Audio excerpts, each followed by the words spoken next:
Bonjour à toutes et à tous, bienvenue à ce webinaire consacré au tri à la source des biodéchets et à l'appel à projet régional en cours. Donc, ce webinaire est organisé par la région et l'ADEME avec la participation de l'Ordeco, qui est l'Observatoire régional des déchets et de l'économie circulaire en Occitanie, et le CIMAT, qui est un syndicat mixte de collecte des déchets dans le département des Hautes-Pyrénées. Nous nous excusons pour le démarrage un petit peu chaotique du webinaire. On a laissé le temps aux quelques personnes qui n'arrivaient pas à se connecter, d'essayer de se connecter. Donc, je m'appelle Carole Bernard, je suis chargée de projet déchets économie circulaire à la région Occitanie. Et donc, j'ai préparé ce webinaire avec Véronique Mathevon, qui est chargée de mission économie circulaire à l'ADEME. Donc, avant de rentrer dans le vif du sujet, je souhaitais vous rappeler quelques consignes pour le bon déroulement de ce webinaire. Donc, je vous remercie de désactiver votre micro si ce n'est pas déjà fait. Normalement, on l'a fait de manière automatique. Et également votre caméra pour éviter de saturer donc la bande passante. Donc, si vous souhaitez participer, faire part de vos remarques, poser vos questions, donc merci d'utiliser le chat dans Wizambly. Donc, normalement, c'est dans l'onglet, dans le bandeau de droite sur votre écran. Donc, ce chat vous permet donc de poser des questions et également de réagir aux remarques de certains participants, de taguer, voire d'apporter aussi une réponse si vous le souhaitez.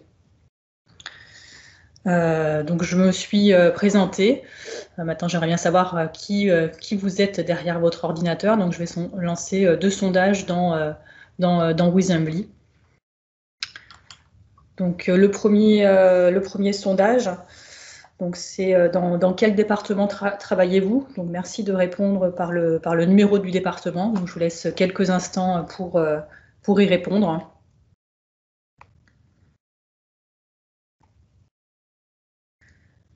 Donc, je vais arrêter le sondage et vous partager les résultats.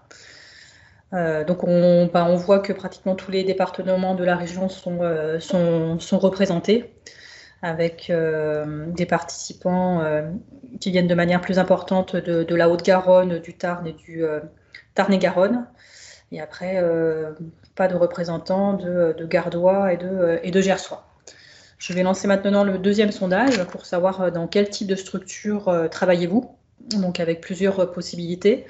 Donc, vous pouvez travailler dans un EPCI, une collectivité à compétence déchets. Le choix numéro 2, vous travaillez pour un opérateur privé de collecte et de traitement des déchets. Le 3, une structure représentative du monde agricole. 4, structure intervenant dans le domaine de la prévention des déchets. 5, une structure ressources. 6, un institut de recherche. Et 7, dans une autre structure. Donc là aussi, je vous laisse quelques instants pour y répondre. Donc toujours dans le bandeau de droite sur l'onglet Wizambly.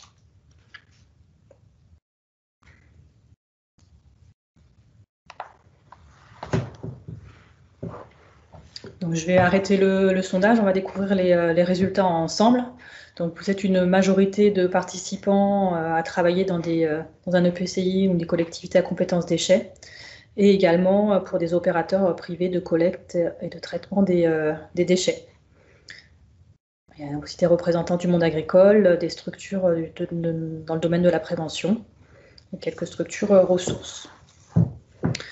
Donc maintenant, on va rentrer dans le vif du sujet au niveau donc de la question qui nous intéresse aujourd'hui. Donc, pourquoi trier à la source les biodéchets?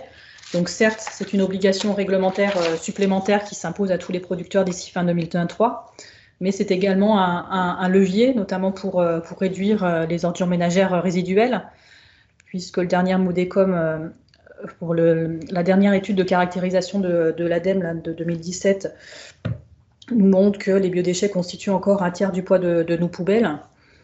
Et ça fait cette fraction, c'est la plus pondéreuse, restant encore à trier dans nos déchets. Or, c'est vrai que c'est une fraction qui est composée à 70% d'eau. C'est vraiment dommage quand même d'enfouir ou d'incinérer cette partie qui peut être valorisée. C'est un levier également pour accroître la valorisation organique et notamment produire des amendements de qualité pour un retour au sol. Ça permet notamment d'augmenter le taux de matière organique des sols et de stocker du carbone dans les sols. C'est un levier également pour progresser vers les objectifs fixés dans le plan régional de prévention et de gestion des déchets. Donc les objectifs, on vous les présentera, on vous les rappellera juste après. Et également d'atteindre les objectifs fixés dans la loi transition énergétique pour la croissance verte et la loi récente anti-gaspillage et économie circulaire. C'est un moyen également d'optimiser le service public de gestion des déchets, notamment face à l'augmentation du coût de traitement des déchets résiduels, et également une opportunité de créer, de pérenniser des emplois locaux, voire même de favoriser la création de nouvelles activités, notamment dans le champ de la collecte, de la communication, de l'animation ou de la recherche-innovation. Donc, je vous rappelle maintenant le déroulé du webinaire. Donc, le programme vous avait été envoyé avec l'invitation. Donc, il y aura une première séquence dédiée à l'actualité réglementaire et notamment aux nouveaux aspects sur les biodéchets de la loi relative à la lutte contre le gaspillage et l'économie circulaire de février 2020. Ensuite, une séquence pour vous présenter le niveau de déploiement du tri à la source des biodéchets en Occitanie. Ensuite, on vous présentera donc l'appel à projet régional en cours et également une autre séquence consacrée au témoignage du CIMAT, qui est une collectivité engagée dans le tri à la source du biodéchet. Et enfin, on terminera par une partie consacrée aux outils et aux ressources disponibles pour ceux qui souhaiteraient aller plus loin. Donc, je passe à présent la parole à Véronique Matevon de l'ADEME pour la séquence consacrée à la réglementation. Gros producteur de biodéchets. Donc, c'est une définition au sens de la loi Grenelle, donc, qui date un peu, mais qui fixait des seuils sur les gros producteurs de biodéchets, qui nous a amené en 2016 à un seuil de 10 tonnes par an, où les gros producteurs ont obligation de trier leurs déchets à des fins de valorisation. Voilà, ensuite, on a fini pour la terminologie, c'était les principaux termes pour qu'on soit tous d'accord. Et donc maintenant, je vais vous présenter les points principaux issus de la loi AGEC qui ont attrait aux biodéchets. Donc, alors, comme il y a beaucoup de choses dans cette loi, ça va faire un peu pêle-mêle et un peu décousu, mais donc je vous cite les choses en vrac et puis à approfondir selon vos besoins. Donc, tout d'abord, le point le plus important, c'est une obligation du tri à la source des biodéchets à mettre en place au plus tard le 31 décembre 2023. Donc là, en fait, on est sur une modification de l'échéance qui était donnée dans la loi précédente sur la loi TECV de 2015, qui fixait l'échéance à 2025.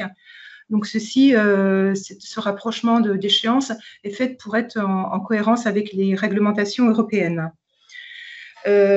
Autre échéance rapprochée aussi, ça concerne là le seuil qui va concerner les gros producteurs, dont je parlais tout à l'heure, là avec le seuil de 10 tonnes par an actuellement, qui va être porté à partir de janvier 2023 à 5 tonnes de biodéchets par an. C'est-à-dire qu'à partir du 1er janvier 2023, tous les producteurs de plus de 5 tonnes de biodéchets par an auront obligation de mettre en place un tri à des fins de valorisation. Donc voilà, on est dans l'évolution. Juste un petit commentaire sur ces deux articles-là, c'est qu'on parle de généralisation du tri à la source. Il faut savoir qu'il y a un décret qui doit sortir, qui va fixer des indicateurs qui permettront d'apprécier si oui ou non il y a généralisation du tri à la source sur un territoire. Donc des différents indicateurs qui permettront de prendre en compte les différentes situations de collecte séparée, de gestion de proximité. Voilà. Ensuite, autre point qui m'a paru important de mettre en avant, c'est la possibilité qui est donnée aux collectivités de mettre en place des collectes de biodéchets, des déchets assimilés, sans pour autant une collecte des biodéchets des ménages. Donc, du coup, ce qui veut dire que, tel que c'est rédigé dans l'article, les collectivités peuvent assurer la collecte et le traitement des biodéchets collectés séparément, dont le producteur n'est pas un ménage, même si elles n'ont pas mis en place de collecte et traitement des biodéchets, et dans la limite des biodéchets qui, eu égard à leurs caractéristiques et aux quantités produites, sont similaires aux biodéchets des ménages. Ceci, en fait, est une dérogation qui ne sera possible que pendant une durée de 5 ans à partir de la publication de la loi AGEC. Donc, ce qu'on peut dire là-dessus, c'est que c'est nouveau dans la loi, même si sur le terrain, on a déjà des pratiques qui sont telles. Mais en tous les cas, ce qui veut dire que là, maintenant, elles sont autorisées dans certaines conditions. Le point suivant concerne une obligation pour les exploitants des établissements qui reçoivent du public d'organiser la collecte séparée des biodéchets. Donc là, c'est un peu un complément au décret 5 flux, donc qui demandait aux établissements, notamment qui recevaient du public, mais pas que, de mettre en place les collectes séparées de différents flux, notamment les plastiques, les aciers, aluminium, papier, carton, déchets d'imprimerie. Et donc là, il y a obligation en plus de mettre un flux biodéchets à collecter séparativement. Donc actuellement, c'est une pratique qui n'est quasiment pas développée. Là, on a repéré un supermarché, un centre commercial sur Marseille qui le fait, mais c'est quelque chose d'extrêmement rare. Hein. Le point suivant concerne des rappels sur les pratiques de brûlage des déchets verts, dont l'interdiction à l'air libre est bien rappelée. C'était déjà le cas, mais ça a le mérite d'être rappelé dans la loi AGEC. Et autre petit point sur ce même sujet, c'est que la vente des incinérateurs de jardin est désormais interdite, hein, alors qu'on en trouvait encore auparavant, notamment dans certaines jardineries ou autres enseignes.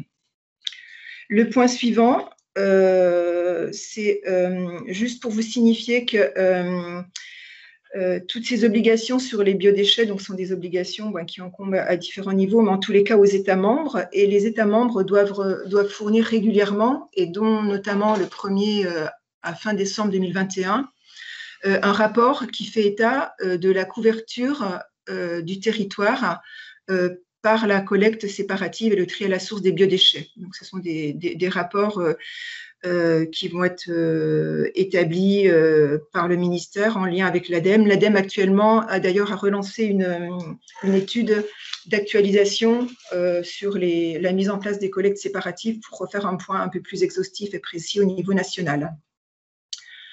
Un autre petit point, c'était sur les étiquettes. C'est passé un peu vite, mais bon, c'est pas la peine de revenir. C'était juste pour rappeler qu'à partir de janvier 2022, il y aura interdiction d'apposer des étiquettes sur les fruits et légumes, à moins que ce soit des étiquettes compostables ou constituées de matières biosourcées.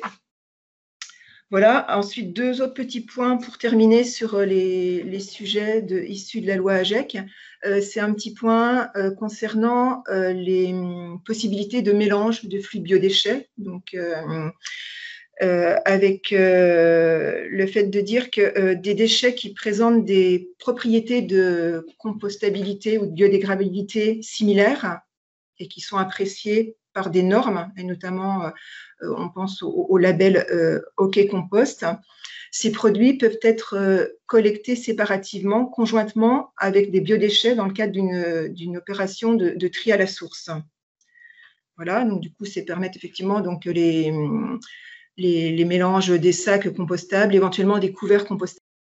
Et après, il y a d'autres mesures qui concernent les biodéchets qui sont dans des emballages non compostables, qui jusqu'à fin décembre 2023 peuvent être collectés conjointement avec un flux de tri à la source des biodéchets à partir du moment où ce sera suivi d'un bioconditionnement qui garantit une qualité.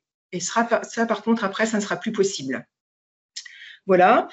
Et dernier point sur la loi AGEC, c'est un petit point sur les installations de tri mécano-biologique, avec un article qui précise qu'à compter de janvier 2027, il sera interdit d'utiliser la fraction fermentée cible des déchets donc, issus de ces installations de tri mécano-biologique dans la fabrication de compost. Donc, ça veut dire que tout ce qui va sortir, l'organique qui sortira du tri mécano-biologique n'aura pas le statut de compost, comptabilisé pour calculer les taux de valorisation des déchets. Et un article suivant qui précise que l'autorisation de nouvelles installations de tri mécano-bio ou alors l'augmentation des capacités d'installation en place ne pourront être envisagées que sur les territoires où les collectivités auront généralisé le tri à la source des biodéchets. Voilà pour les principaux points que j'avais à présenter. Et juste si j'ai un peu de temps, parce que je n'ai pas trop regardé l'horloge, Deux slides pour terminer. Une pour rappeler, donc là on n'est plus dans la loi AGEC, rappeler que quand on parle de biodéchets, notamment de déchets alimentaires, de cuisine et de table, on est dans la réglementation relative aux sous-produits animaux, donc qui impose pour des questions sanitaires un traitement sur des installations qui ont un agrément. Donc voilà, juste un rappel rapide. Et le dernier point qui me semblait important de parler là dans ce webinaire, c'était reciter l'arrêté du 9 avril 2018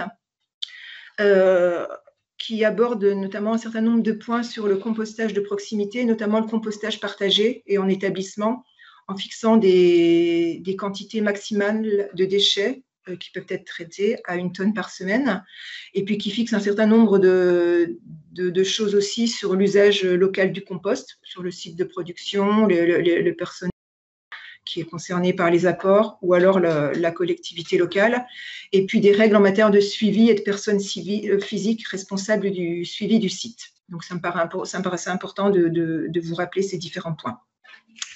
Et donc voilà, j'en ai fini pour la présentation, un peu rapide et un peu pêle-mêle, mais en fait c'était bon. La règle du jeu avec la loi AGEC, on y retrouve beaucoup de choses.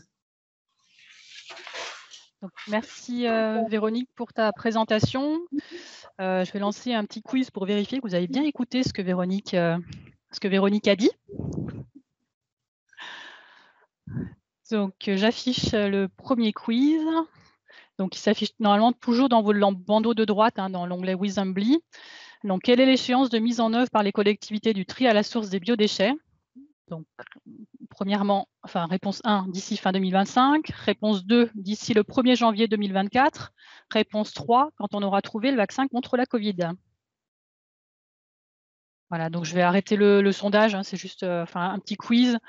Donc, effectivement, donc vous êtes 95% à avoir trouvé la bonne réponse, et d'ici le 1er janvier 2024. Donc, d'ici fin 2025, hein, c'était l'ancienne loi de 2015 pour la transition énergétique pour la croissance verte, mais effectivement, cette échéance donc, a été avancée d'1 an avec la loi AGEC, donc économie circulaire anti-gaspi. Et il y en a un qui a de l'humour aussi, donc c'est très bien. Deuxième petit quiz, je vous le lance en espérant que ça marche. Donc, quand on parle de SPA3, de quoi s'agit-il? Réponse 1, d'une fondation créée par Alain Bougrain-Dubourg et Brigitte Bardot pour la sauvegarde et la protection des animaux. Réponse 2, d'un espace de détente disposant des dernières innovations technologiques. Réponse 3, de subproduits animaux de catégorie 3 soumis à une réglementation sanitaire spécifique. Ok, je vais donc arrêter le sondage. Donc, vous avez tout juste, effectivement, les SPA3, ce sont donc des sous-produits animaux de catégorie 3 qui sont bien soumis à une réglementation sanitaire spécifique, et notamment donc les biodéchets des ménages sont considérés comme des SPA3 et doivent être traités notamment dans des installations dédiées qui ont un agrément sanitaire qui permettent d'hygiéniser les matières. Merci pour votre participation. On va passer à la deuxième séquence de webinaire consacrée au déploiement du tri à la source des biodéchets en Occitanie en 2020. Donc, je passe la parole à Sarah Lagoffin de l'Ordéco. Oui, bonjour Carole, bonjour à tous. Du coup, pour continuer cette présentation, je vous propose de dresser un petit état des lieux sur le niveau de déploiement du tri à la source des biodéchets, donc sur la région Occitanie, en sachant que c'est l'état de notre connaissance actuelle aujourd'hui à octobre 2020, mais que c'est une compilation de données forcément un peu plus anciennes, puisque le temps qu'on récolte la donnée, voilà, il faut un peu de temps. Donc, je vais vous présenter un peu de données 2017 et j'ai essayé de vous présenter des données 2019 qui sont encore provisoires, mais ça donne une bonne idée de la tendance et du déploiement du coup du tri à la source des biodéchets sur la région. Juste pour commencer, en quelques mots, pour ceux qui ne connaissent pas l'Ordéco, donc l'Ordéco, on est l'Observatoire des déchets et de l'économie circulaire en Occitanie. C'est une association d'intérêt général qui a été fondée sur l'ex-région Midi-Pyrénées en 1993, et depuis la fusion des régions, donc on travaille à l'échelle de l'Occitanie. Et on est financé essentiellement par des fonds publics, donc par l'ADEME, la région et l'État, notamment au titre de l'ADREAL et de l'ARS. Et notre principale mission, c'est de récolter et de produire de l'information pour pouvoir aider à la prise de décision, aider les politiques publiques en matière de gestion des déchets. À ce titre, on a notamment été missionné par la région pour réaliser le suivi des indicateurs fixés par le plan régional de prévention et de gestion des déchets. Et donc, on travaille sur tous les types de déchets, même si nos études ne sont pas forcément reconduites chaque année, mais on balaye tous les types de déchets. Et pour ce qui est des données présentées aujourd'hui, donc on va se concentrer sur les déchets organiques gérés par le service public de gestion des déchets, donc essentiellement déchets organiques produits par les ménages. Et la source principale de nos données dans ce cadre-là, ce sont les enquêtes nationales ADEME. On fait une année des enquêtes qu'on appelle collecte auprès des collectivités de gestion des déchets qui ont la compétence collecte. Et les années impaires, on fait l'enquête donc plus auprès des installations de traitement pour avoir du coup une année la vision collecte et une année la vision traitement. Et je vais essayer de vous présenter des données un peu compilées aujourd'hui. Donc, pour la présentation, je vais juste vous faire un rapide rappel des objectifs qui sont dans le PRPGD sur la partie déchets organiques. Ensuite, je vais vous proposer donc une évaluation du gisement sur la quantité de biodéchets qu'il faudrait trier et valoriser en Occitanie. Et puis ensuite, ce sera un focus sur les pratiques des collectivités, donc les pratiques mises en place par les collectivités occitanes en ce qui concerne le broyage des déchets verts, les pratiques de compostage et la collecte séparée, donc en porte-à-porte et apport volontaire des biodéchets. Et puis enfin, on terminera avec une présentation des installations d'Occitanie qui ont l'agrément sanitaire dont a parlé tout à l'heure Véronique pour pouvoir traiter les biodéchets. Donc, en ce qui concerne les objectifs du PRPGD qui a été adopté en novembre 2019, il y a deux principaux objectifs qui sont relatifs aux déchets organiques. Donc, il y a un objectif spécifique déchets verts et un objectif plus sur la partie déchets alimentaires. L'objectif déchets verts, donc, il fixe une réduction en fait des déchets verts qui sont pris en charge par le service public de moins 20% pour 2025 et moins 25% pour 2031 par rapport à l'état des lieux du plan, donc qui était en 2015. Et donc en 2015, il y avait sur la région Occitanie 79 kilos par habitant de déchets verts qui étaient collectés par le service public. Ça, c'est pour 2015. Et pour 2017, on était à 81 kilos par habitant. Donc, il y a à peu près 89% de ces déchets-là qui étaient collectés en déchetterie et 11% lors de collecte en porte-à-porte. Donc, on voit qu'on est sur une croissance, puisque ça représente entre 2015 et 2017 une croissance de 2%. Et du coup, pour atteindre l'objectif fixé par le plan, il faudrait complètement inverser la tendance. Et arriver à une baisse qui, en fait, entre 2017 et 2025, ça représente une baisse de plus de moins 22% et donc de 18 kilos par habitant. Donc, on voit quand même qu'au niveau des déchets verts, il y a un gros enjeu de détournement en fait, de ces flux-là pour qu'ils puissent être gérés en proximité et ne plus notamment aller en déchetterie ou être collectés par le service public. Donc, objectif très ambitieux. Et ensuite, pour ce qui est donc de la partie déchets alimentaires, donc c'est-à-dire la FFOM qui est présente dans les OMR. Donc là, le plan fixe un objectif de réduction lié aux obligations réglementaires de tri à la source des biodéchets, un objectif de réduction de 50% donc d'ici 2025 et de 61% d'ici 2031. Donc là, c'est toujours par rapport à 2015.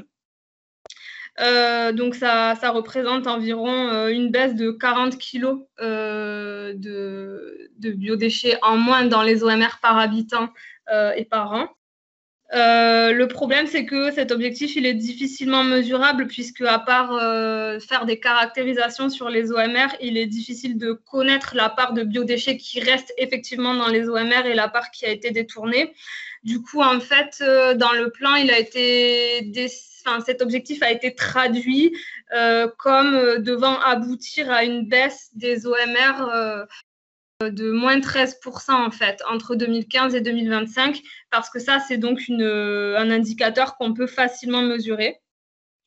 Et donc, pour vous situer, en 2015, donc lors de l'état des lieux du plan, on avait collecté 290 kg d'OMR par habitant. Et en 2017, on est à 283. Donc, ça représente une petite diminution de 2%, ce qui, du coup, est dans la tendance des objectifs fixés par le plan. Mais pour atteindre cet objectif biodéchets, de moins 13% d'OMR, ça représente encore une baisse de 10% d'ici 2025. Donc, il y a quand même encore des actions à mettre en place, évidemment. J'espère que ça va et que c'est clair pour cette partie sur les objectifs du plan. Donc, je vous propose maintenant de rentrer un peu dans l'état des lieux. Pour cette première diapo, je vous propose ici une évaluation du gisement, donc à savoir que c'est une évaluation théorique. On s'est basé en fait sur le Modécom national qui a été publié par l'ADEME récemment et qui concerne les données 2017. Et on voit en fait, via les résultats de cette caractérisation, qu'il reste encore aujourd'hui 27% de biodéchets, de déchets putrescibles dans les OMR. Et que si on y ajoute les essuie-tout, les mouchoirs qui sont des structurants qui pourraient aussi partir en compostage ou en valorisation organique, on sera à 33%. Donc, en fait, il y a un tiers aujourd'hui de la poubelle des ménages français qui est constituée de déchets putrescibles. Et si on applique ce pourcentage au gisement d'OMR collecté en Occitanie, on arrive à peu près 438 000 tonnes de biodéchets qui sont aujourd'hui dans les OMR et qu'il faudrait détourner, ce qui représente environ 76 kg par habitant.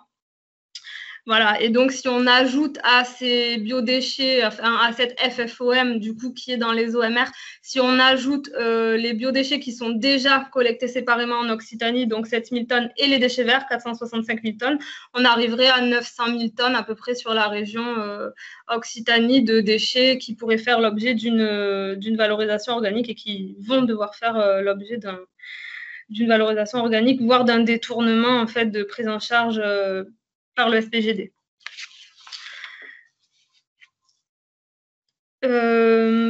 Ensuite, là, je vous propose du coup un petit focus sur les pratiques des collectivités d'Occitanie. Donc là, on a posé la question dans l'enquête collecte de cette année, donc qui est encore en cours. C'est pour ça que je vous ai marqué que c'était des données provisoires, parce que les données que je vous présente là, c'est des données 2019 qu'on est encore en train de récolter et de consolider.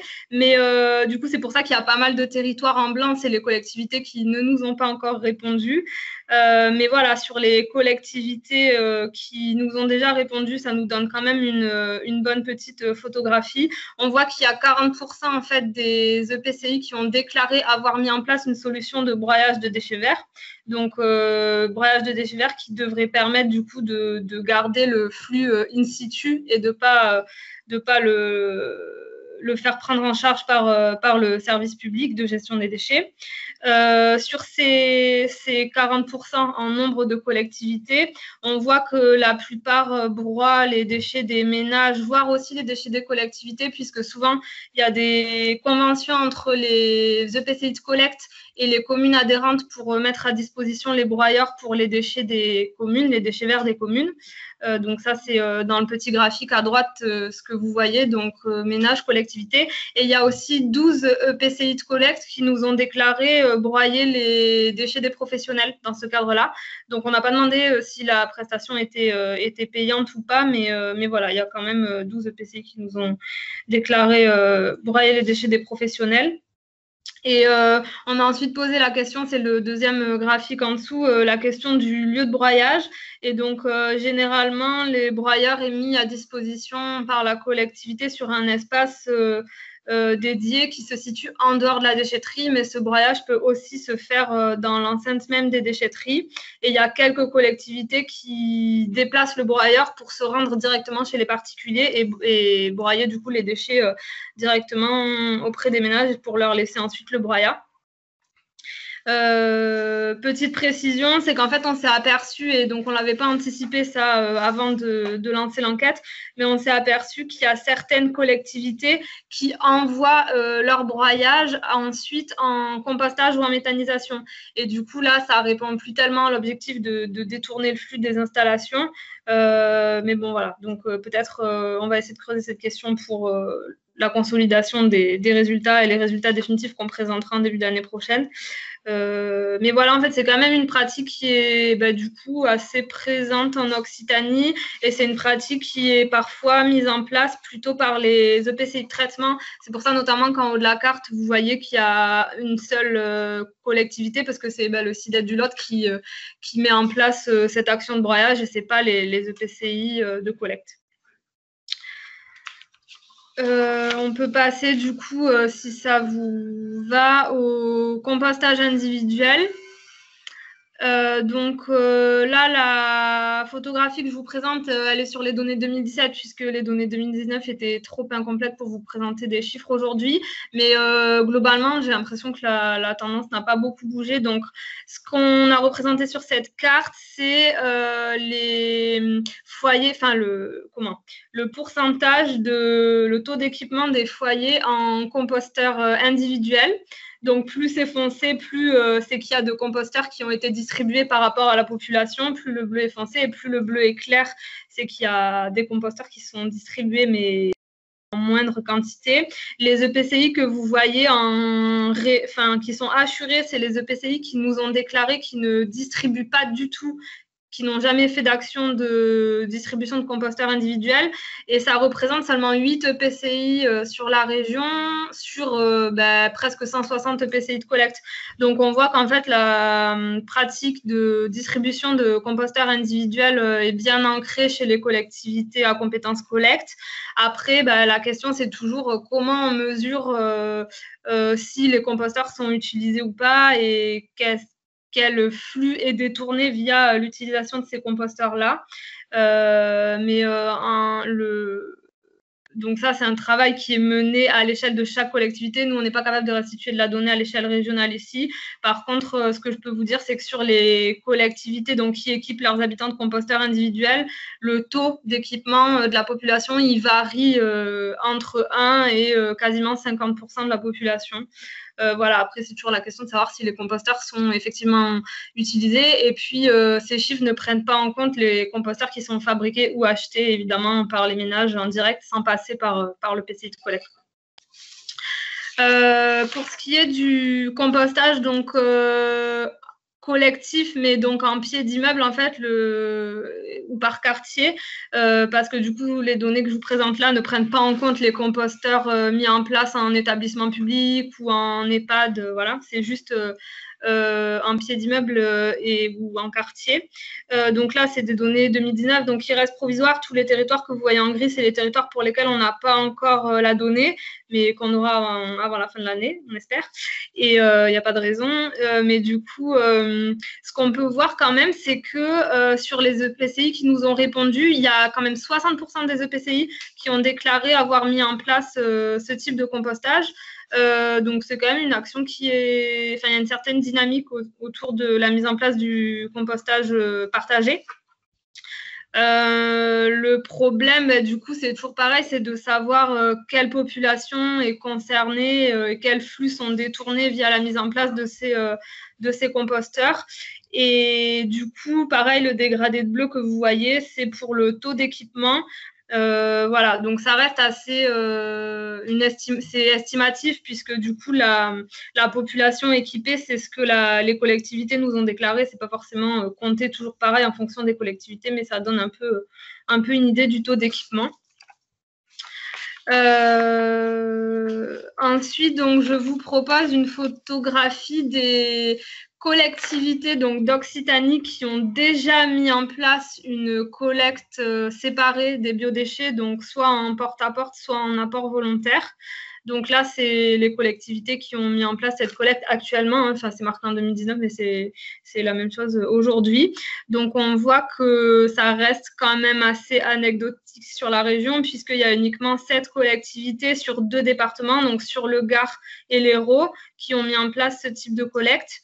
Donc ça représente environ 200 communes et 330 000 habitants. Sur la région, pour vous dire, on est un peu plus de presque 6 millions d'habitants. Donc voilà, mais bon, ces collectes ont le mérite d'exister. Et puis, elles peuvent servir de retour d'expérience pour la mise en place des futures collectes. Il y a 2 collectivités qui collectent les biodéchets en mélange avec les déchets verts. Et après, il y a 5 collectivités qui collectent uniquement la FFOM. Donc, la partie biodéchets qui est présente dans les OMR sans les déchets verts. Et ça représente au global, en 2019, environ 7400 tonnes, voilà, qui sont dirigées soit vers des plateformes de compostage et pour Montpellier, vers l'unité de méthanisation avec un pré-traitement en fait, sous forme de tri mécano-biologique avant la méthanisation. Il y a beaucoup d'informations sur cette carte que vous n'arrivez pas forcément à lire, mais vous aurez le diaporama à la fin de ce webinaire, et donc vous pourrez prendre plus précisément connaissance des modalités en fait, de chaque collecte pour chaque collectivité. On a essayé de vous référencer la population qui était concernée et le ratio en fait par collectivité de déchets collectés, parce que c'est très très variable en fonction des collectivités. Pour terminer là sur les données déclarées par les collectivités dans l'enquête collecte, je vous propose une petite photo de l'état de la réflexion. En fait, on a demandé aux collectivités si elles avaient déjà commencé à réfléchir à la mise en place d'une collecte séparée de biodéchets. Donc, les territoires que vous voyez en vert, c'est ceux que je vous ai présentés précédemment, c'est les territoires sur lesquels il y a déjà une collecte séparée de biodéchets. Les territoires en bleu, ce sont les collectivités qui nous ont déclaré avoir entamé une réflexion. Donc, dans ces collectivités, il y a notamment celles qui ont répondu à l'appel à projet ADEME Région qui sera détaillé dans la suite de ce webinaire. Et en orange, ce sont les collectivités qui nous ont dit qu'elles n'avaient pas commencé la réflexion. En blanc, c'est les collectivités dont on n'a pas encore la réponse. Et ce qu'on peut remarquer, donc, c'est quand même un sujet dynamique, puisque il y a quand même beaucoup de collectivités qui ont commencé la réflexion. Et cette réflexion, elle se mène quand même globalement plus au niveau des EPCI de traitement que des EPCI de collecte. C'est pour ça que vous voyez des gros aplats de couleurs. Et donc, il y a notamment le SIDOM Aveyron, le Covaldem pour l'Aude, le Smectum du Plantorel pour l'Ariège, le Trifil pour le Tarn et le Sidétum 66 pour les Pyrénées-Orientales. Voilà. On n'a pas mis les noms sur la carte parce que c'était un peu compliqué. Enfin, vous ne les aurez pas vus, mais bon, si jamais vous êtes intéressé, on peut faire passer la liste des collectivités. Et pour terminer du coup ma présentation, donc je vous propose, j'espère que vous arrivez bien à voir, mais une cartographie qui référence les installations de traitement existantes aujourd'hui en Occitanie ou en projet qui peuvent accueillir les déchets alimentaires. Donc, vous avez en jaune à droite les 2 petites plateformes de compostage qui accueillent les collectes séparées de biodéchets déjà existantes. En vert, vous avez les 3 unités de compostage de la région qui ont déjà l'agrément SPA3 qui est en fonctionnement et qui accueille des biodéchets SPA3, qui composent des biodéchets SPA3. En violet, vous avez donc les 8 installations de méthanisation qui ont l'agrément SPA3, à savoir que ce n'est pas parce que ces installations ont l'agrément qu'elles traitent actuellement du biodéchet SPA3, mais en tout cas, elles ont l'autorisation de le faire. Ensuite, en bleu, vous avez donc les 6 plateformes de compostage qui nous ont déclaré dans l'enquête ITOM, donc auprès des installations de traitement, qu'elles étaient en train de mettre en place, d'organiser le site pour pouvoir accueillir les biodéchets SPA3. Donc, il y a 6 unités qui sont en train de constituer les dossiers de demande d'agrément auprès de la DDCSPP qui autorise donc, qui donne les agréments SPA3. Et enfin, on vous a référencé en gris les 5 unités de méthanisation qui sont en projet et qui ont un projet d'SPA3. Donc là, c'est les projets dont un dossier de demande d'autorisation d'exploiter a été déposé auprès des services de l'ADREAL. Voilà, c'est les projets vraiment aboutis qui devraient effectivement voir le jour d'ici 2021, voire 2022. Ce qu'on peut dire au global, c'est que il y a quand même pas mal d'installations qui sont agréées pour traiter les biodéchets SPA3, mais le maillage territorial est encore très hétérogène puisqu'il y a des départements dans lesquels il n'y en a pas du tout. J'attire votre attention juste sur le fait que les capacités de traitement qu'on a indiquées sur cette carte, c'est les capacités de traitement globales des installations et ça ne représente pas la capacité, dans cette capacité-là, ils ne vont pas prendre forcément que des biodéchets SPA3, il y a d'autres intrants, notamment en méthanisation, il y a d'autres intrants, donc voilà, donc c'est pas, on ne peut pas sommer les capacités pour se dire on atteint de capacité en région Occitanie pour les biodéchets SPA3.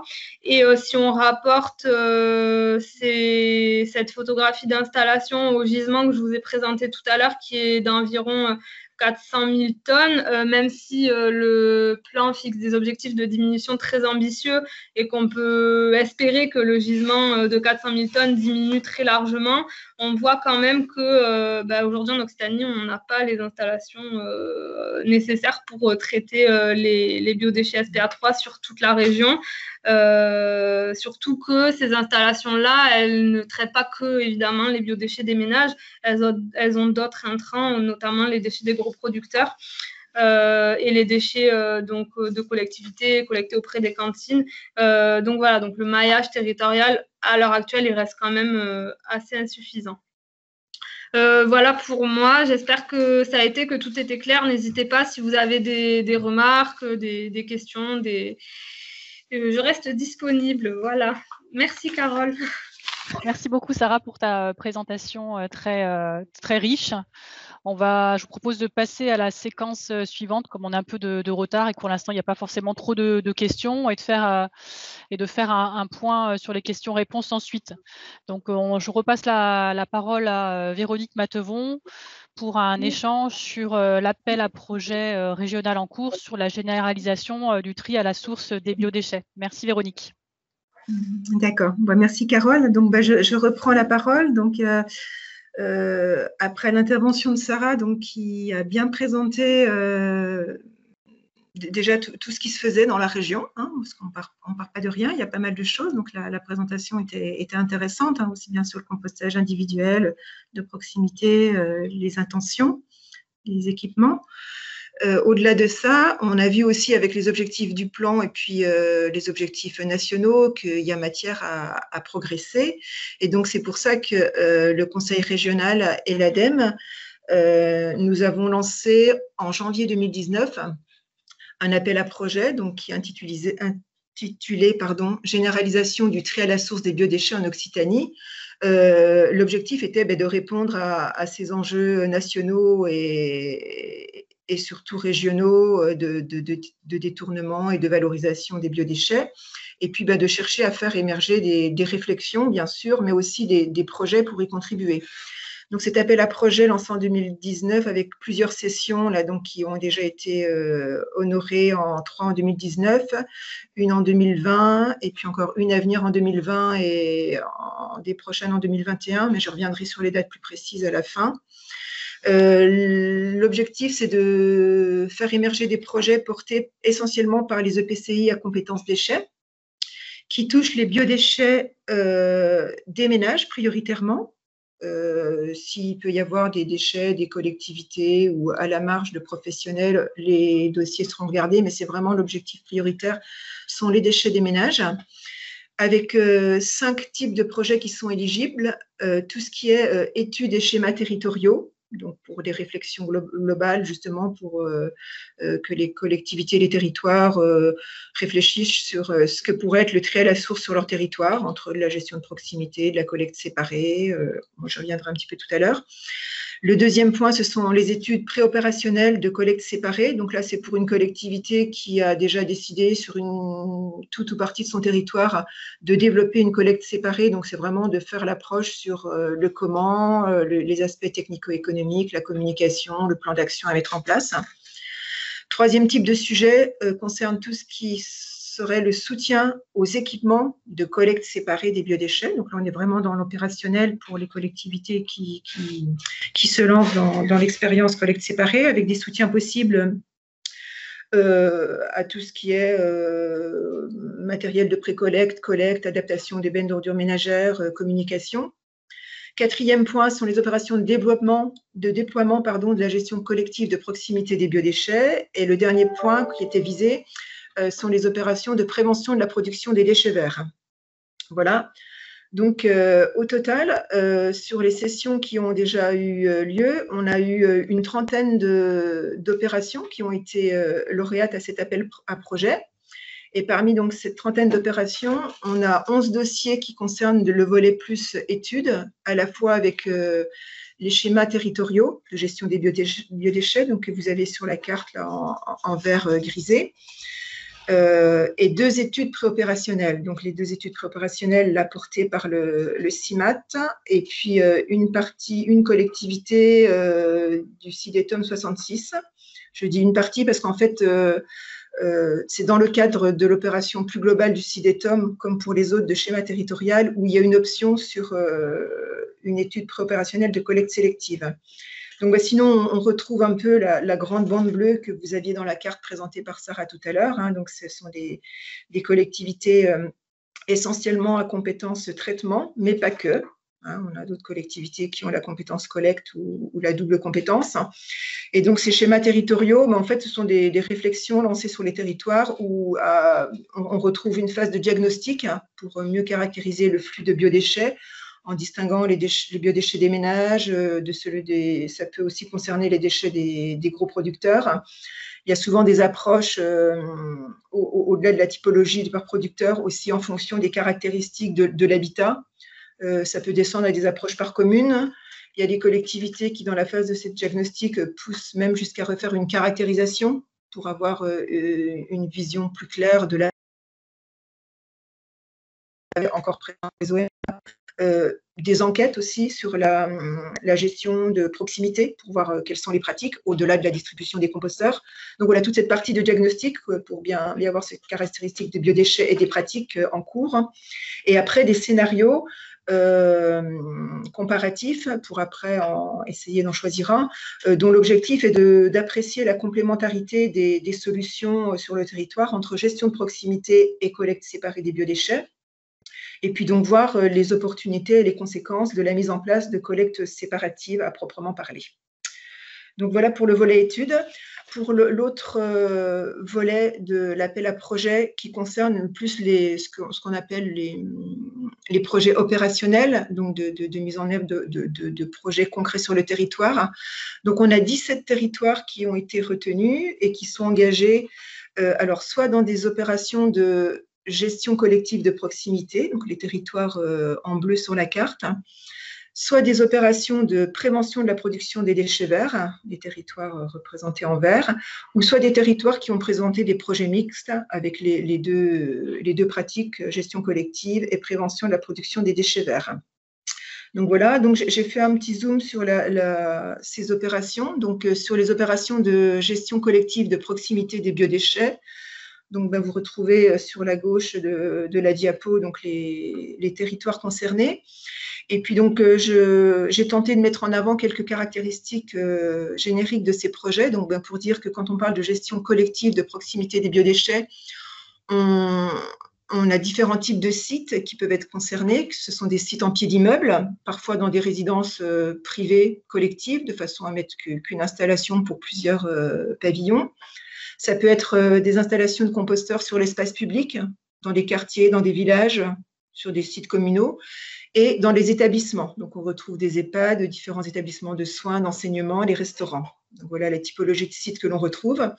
Les déchets qui sont ciblés, concernés par ces opérations, bon, ce sont les déchets alimentaires essentiellement, puisque bien souvent, on est sur des situations et une cible qui n'a pas de jardin, même s'il peut y avoir de temps en temps un peu de déchets végétaux.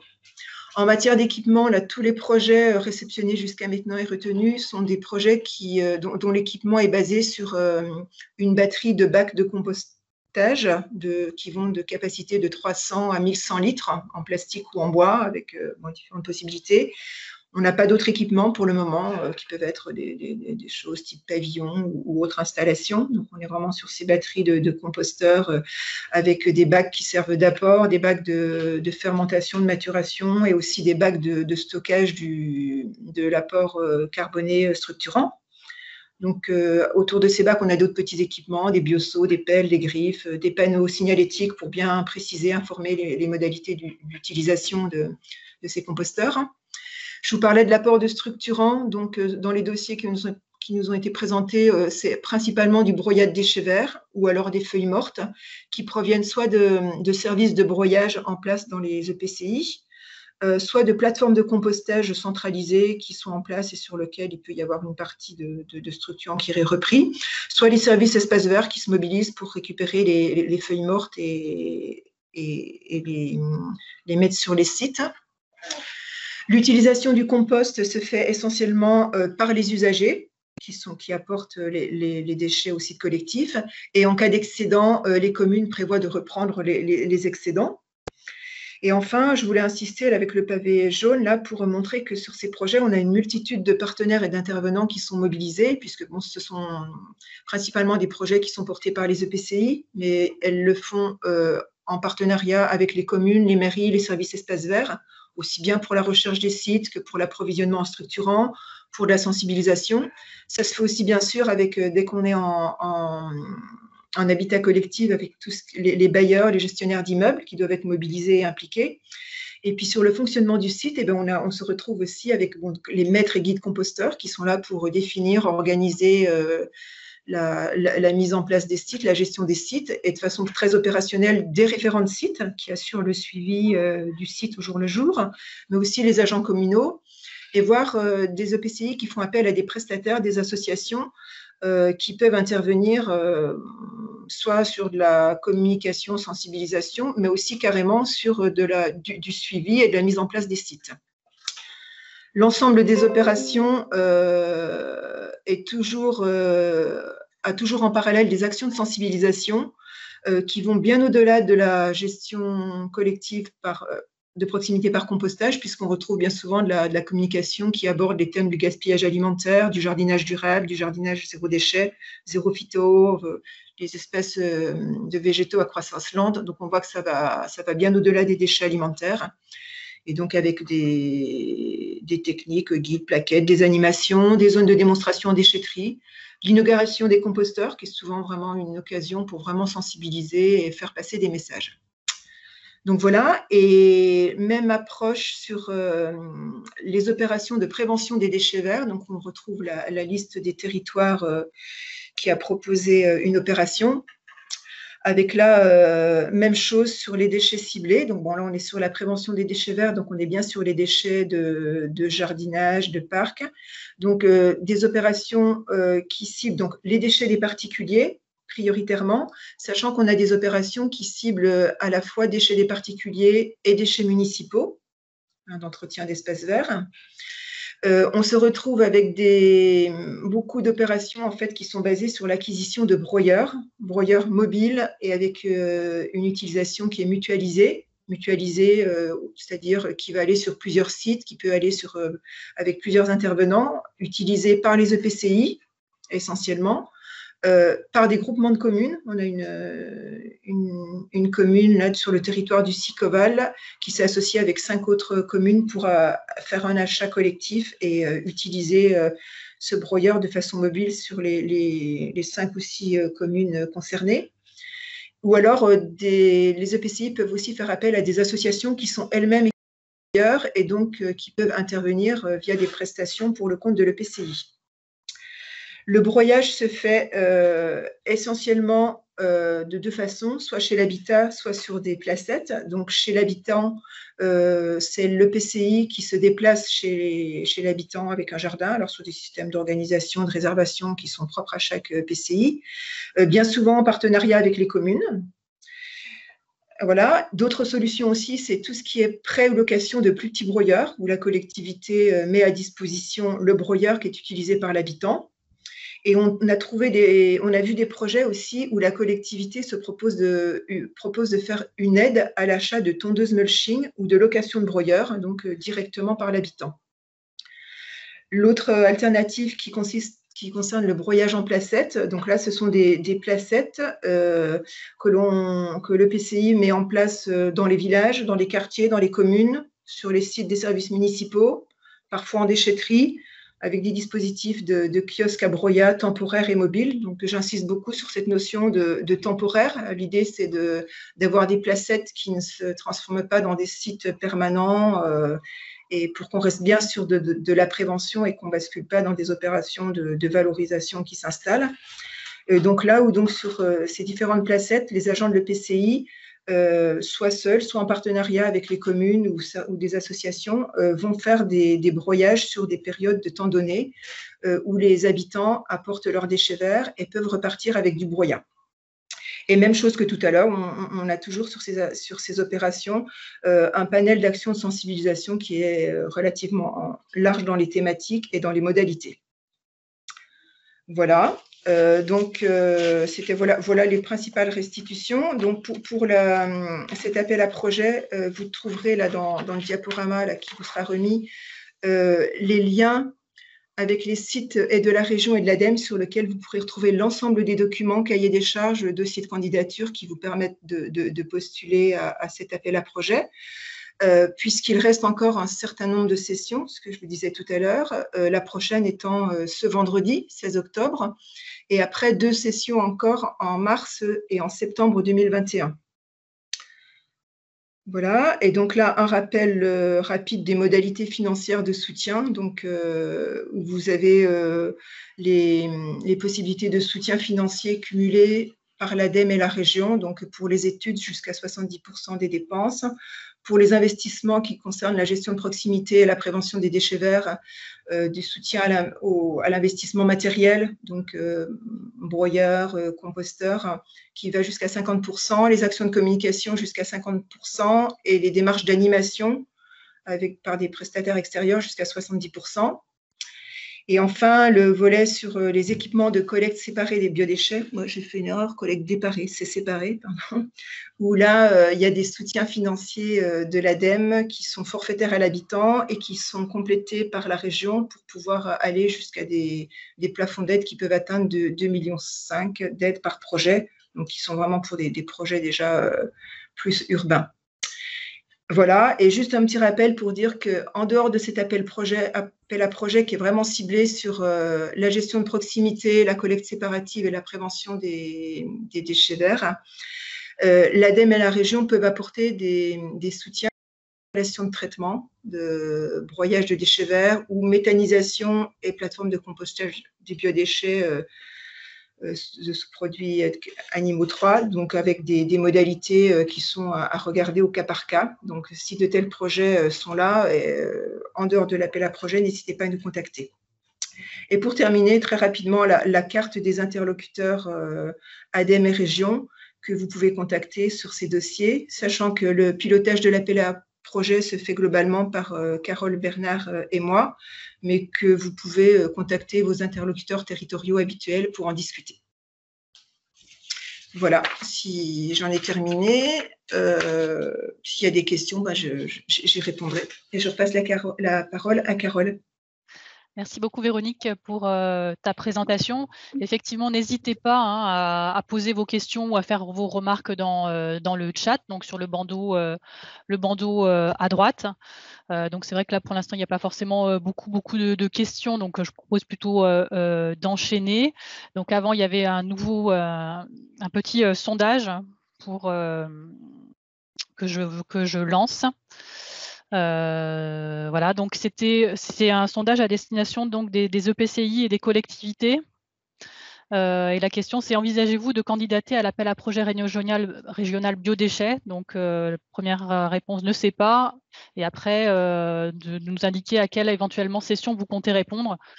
Nous, ça nous donne une idée au niveau de la région et de l'ADEME pour prévoir éventuellement les budgets et voir un peu quelle est la mobilisation des collectivités sur ce sujet-là. Merci. Voilà, donc je vais arrêter le sondage pour que ça ne prenne pas forcément trop de temps. Donc, on va partager les résultats ensemble.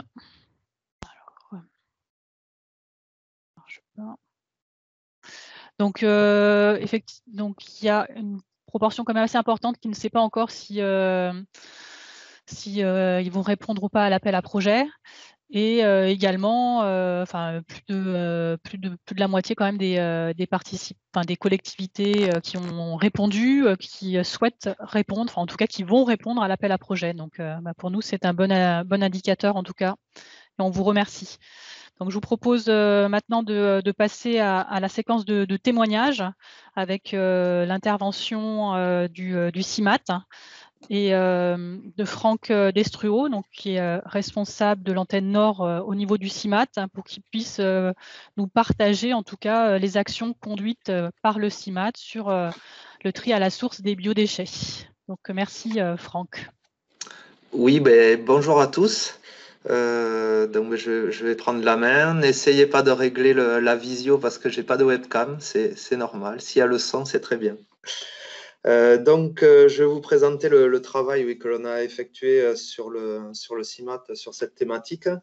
Déjà, je vous présente notre territoire qui se compose de 93 communes, 124 000 habitants, avec 45% d'habitats collectifs qui sont concentrés sur 3 villes-centres que sont Tarbes, Lourdes et Bagnères de Bigorre.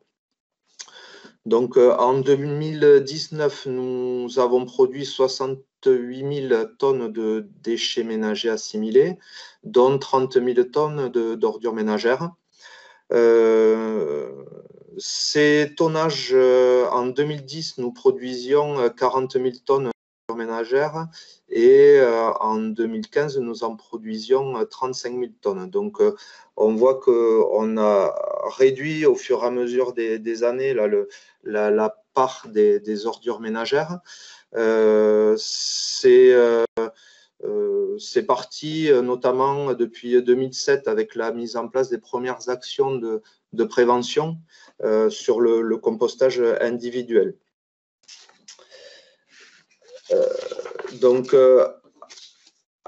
Au niveau du compostage individuel, on a travaillé pendant, on va dire, 3 années pour essayer de développer ces composteurs. On s'est aperçu que l'on plafonnait à un moment autour de 25% d'équipement des foyers individuels.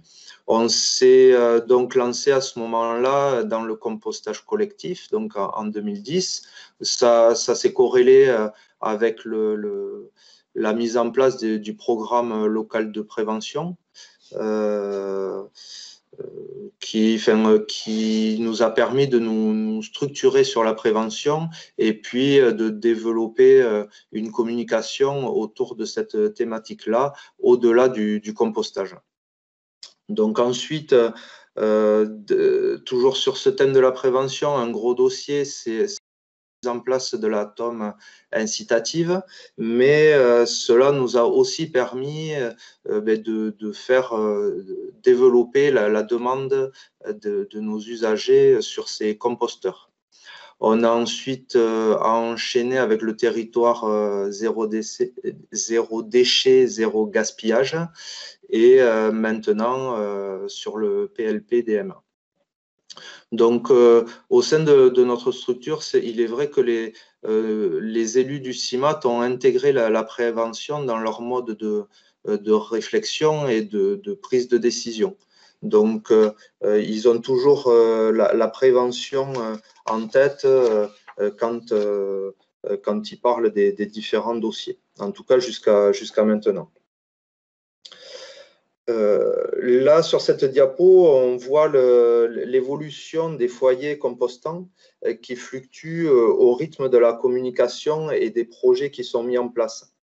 Comme je vous le disais, cela a été marquant sur le territoire concerné par la mise en place de la tarification incitative, avec une augmentation des demandes de composteurs au fur et à mesure où le projet de tarification incitative avançait.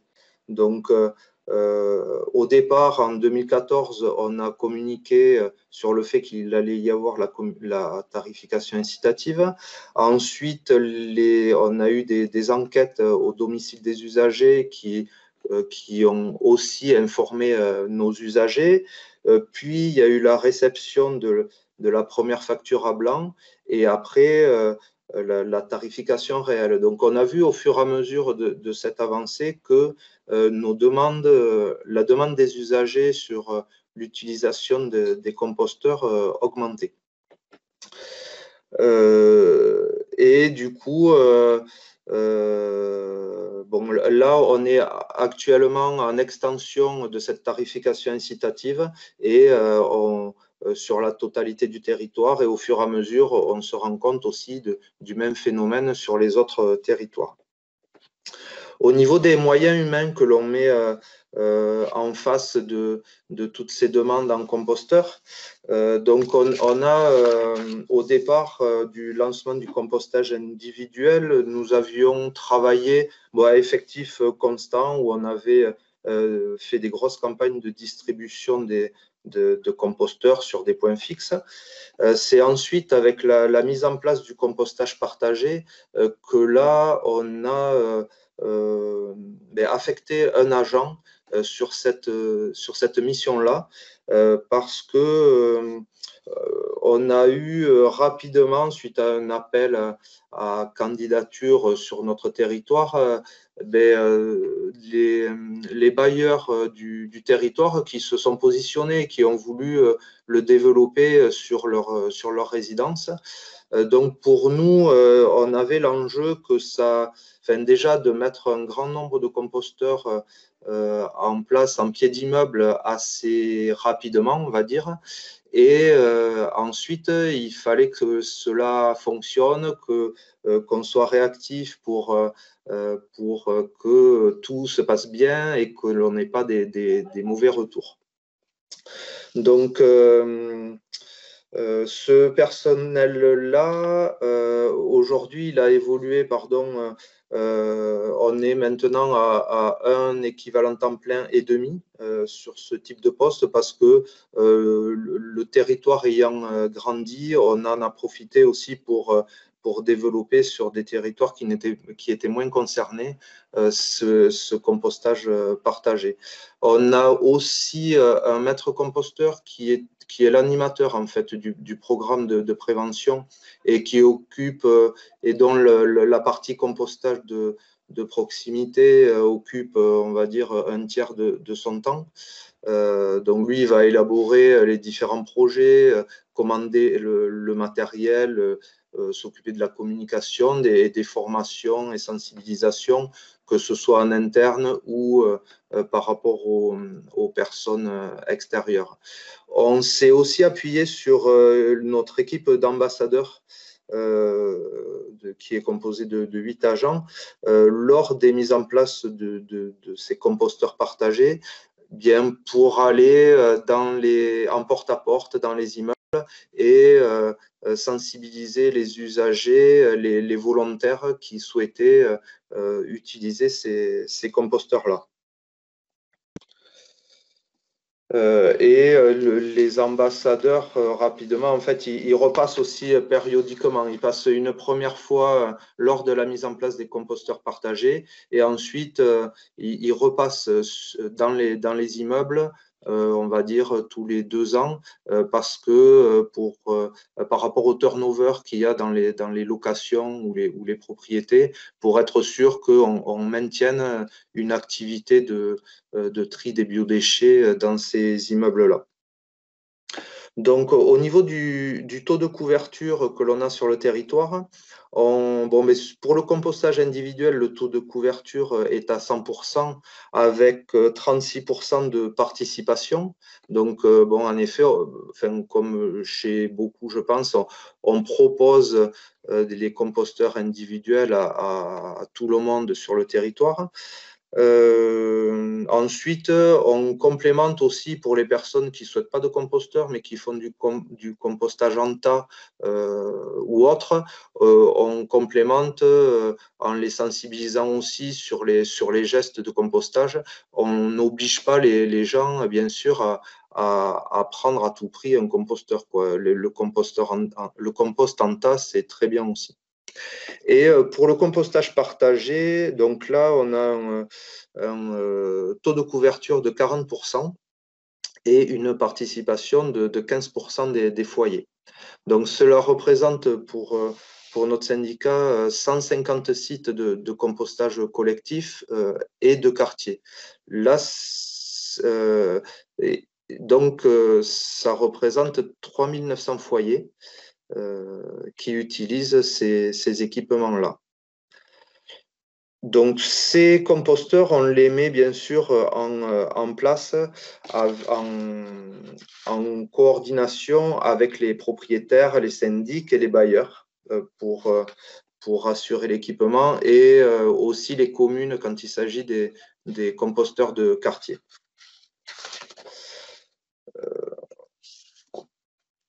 Au niveau des actions complémentaires, nous assurons un suivi bimensuel de chaque composteur partagé et on assure aussi des suivis un peu plus ciblés sur les composteurs individuels ou à la demande. Cela nous permet bien sûr de garder un lien avec les utilisateurs et d'assurer aussi le bon déroulement du processus de compostage qui est important parce que on voit que quand il y a des problématiques sur certains composteurs, on nous demande rapidement de les enlever. Donc, pour nous, en effet, l'enjeu, c'est d'être réactif, comme je l'ai dit tout à l'heure, et puis de faire en sorte que tout ce processus se passe au mieux pour que la totalité des points présents en pied d'immeuble ou sur le domaine public se maintiennent. Donc, en complément, nous développons aussi des actions de communication sur le gaspillage alimentaire. On a pu organiser des disco-soupes sur les marchés. Après, on a des interventions pour les scolaires dans les collèges, les lycées. Et on réalise aussi divers stands pour toujours sensibiliser sur le compostage, aussi tout ce qu'il y a autour du compostage, comme le gaspillage alimentaire, la gestion aussi alternative des déchets verts, même si sur ce point-là, on est peut-être moins actif ou on a peut-être moins d'actions, en tout cas, qui soient marquantes. Mais sur la gestion alternative des déchets verts, c'est surtout de la communication. On donne un avis sur les permis de construire. Et au travers de cet avis, quand on donne nos recommandations, on en profite aussi pour communiquer sur les préconisations en fait d'utilisation de déchets à faible croissance et en tout cas la prise en compte en amont des plantations et du fait que ces plantations vont nous générer des déchets, des transports vers les déchetteries. Donc, faire prendre conscience aux futurs constructeurs que en fonction de ce qu'il plante dans son jardin, il va avoir un impact et une activité au niveau des déchets et pour passer du temps et aller vers nos déchetteries. Nous avons aussi quelques actions de prêt de broyeurs que l'on a développées avec le syndicat de traitement départemental et avec une partie des communes de notre territoire. En termes de accompagnement, donc nous assurons la formation régulière, bien sûr, de notre personnel qui est en lien direct avec les usagers. Donc c'est notre maître composteur qui assure ces formations. Il forme aussi les quelques référents compostage que l'on peut avoir sur le territoire, enfin souvent dans les pieds, enfin pour les composteurs en pied d'immeuble ou de quartier. Et ces référents compostage, on leur met aussi à disposition le matériel pour pouvoir gérer le composteur qui les concerne. Pour le compostage individuel, nous sensibilisons lors de la vente des composteurs, puis on essaye de faire des suivis à domicile. Alors là, ça va être des visites qui peuvent être aléatoires, ou ça peut être aussi des demandes, et donc on prend rendez-vous et on va chez les gens pour voir, pour déterminer quelle est leur problématique. Voilà. Ensuite, on assure pas mal de stands aussi sur les fêtes des fleurs, les trocs jardins notamment. Le coût global de cette activité, ça représente à peu près 128 000 € par an. Donc ça, ces chiffres sont issus du dernier compte à coût là, de 2019. Et ensuite, donc, en face de ces coûts, on a des coûts de traitement des ordures ménagères résiduelles qui sont à 138 € la tonne et de collecte à 195 € la tonne. Tout ça, c'est issu de compte à coût. Donc, en effet, on voit que nous avons un fort intérêt à réduire cette part fermentescible des ordures ménagères. Le coût un peu important sur les ordures ménagères, c'est aussi lié au fait que on externalise en fait le traitement de nos ordures ménagères en dehors du département. Au bilan, le service de compostage individuel est partagé. On se rend compte qu'il est au maximum de ses possibilités dans la configuration actuelle. D'autre part, le service de tri des biodéchets n'est pas forcément accessible à tous nos usagers, notamment ceux présents en secteur urbain, que pour l'instant, on n'arrive pas à quadriller vraiment avec le compostage de quartier ou le compostage de pied d'immeuble. Donc, il y a un Modécom qui est en cours, un Modécom départemental, c'est le syndicat de traitement qui mène ce Modécom-là. Lors du dernier Modécom que l'on avait réalisé sur le CIMAT en 2016, nous avions à peu près 30% de biodéchets dans nos ordures ménagères. Donc là, on se rend compte qu'à l'heure actuelle, et avec les objectifs fixés pour la fin 2023, nous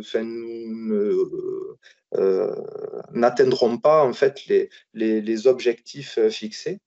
Donc les élus ont décidé de lancer une étude pour voir quelles seraient les actions à mettre en place et le schéma de gestion à mettre en place sur notre territoire. En amont, il y avait aussi une étude départementale du syndicat de traitement sur cette thématique-là. Et nous, on a décidé, CIMAT, de la compléter pour avoir une étude vraiment préopérationnelle de mise en place d'un plan de gestion. Donc, dans les différentes actions que l'on a mises en place, ce qui nous a aidés, c'est le portage politique fort qui qui a permis l'acceptabilité sur les territoires et avec nos relais, notamment les communes, les bailleurs. Il y a la cohérence aussi dans les actions de prévention avec la montée en puissance des projets. Nous avons c'est vrai que le passage par des phases de test, notamment sur le compostage partagé, ça a permis de prouver que ça fonctionnait avant de pouvoir l'étendre à plus de monde, notamment. C'est vrai qu'on a eu une première phase sur les pieds d'immeubles. Les communes centres, dans un premier temps, n'étaient pas forcément favorables ou ouvertes à ce type de compostage. Et dans un second temps, ils ont vu que ça fonctionnait. Et là, ils nous ont permis notamment d'ouvrir des points sur des compostages de quartier. Et du coup, on fonctionne très bien avec les services communaux sur ces points de quartier où eux vont soit amener du broyat et du structurant, soit venir utiliser le compost mûr si les usagers si les utilisateurs de ces composteurs ne récupèrent pas la totalité du compost. Donc, en effet, ça nous permet ce travail en collaboration avec les communes et bailleurs qui est très, très important pour la réussite de ces projets-là. Ensuite, ce qui nous a aidé aussi, c'est la gratuité des équipements collectifs pour le compostage partagé, parce que au moins les propriétaires, bailleurs et autres ne s'engageaient pas financièrement.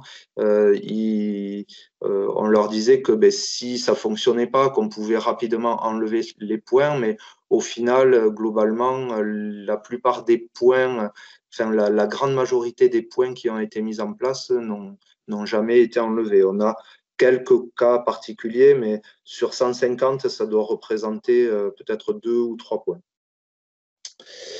Et ensuite, ce qui a été aussi important, c'est la communication à tous les niveaux, en fait, que ce soit au niveau des usagers, des élus, des propriétaires et autres, pour que tout le monde ait l'information, sache de quoi il s'agissait et puisse du coup après valider les différents projets et l'avancée des projets. Donc, pour en venir à l'étude que l'on a lancée l'année dernière, nous avons sur cette base demandé au bureau d'études de travailler dans la continuité des actions de prévention qui étaient déjà en place, parce que en effet, tout ce réseau de composteurs de quartier, de composteurs individuels, on ne voulait pas que ça soit remplacé par une collecte et qu'on oublie la prévention. Donc, on leur a demandé de travailler dans cette continuité de tout ce qui avait été déjà mis en place et de voir de mettre en place une cohabitation collecte-compostage. Donc, l'autre point important pour nos élus, c'était dans la mesure du possible de faire les nouvelles mises en place à moyens constants.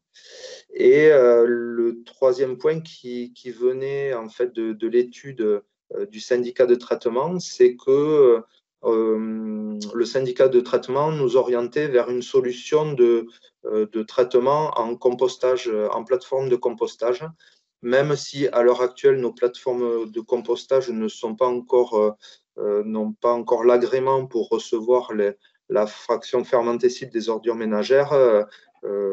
C'est quelque chose qui doit être fait quand notre schéma sera en place.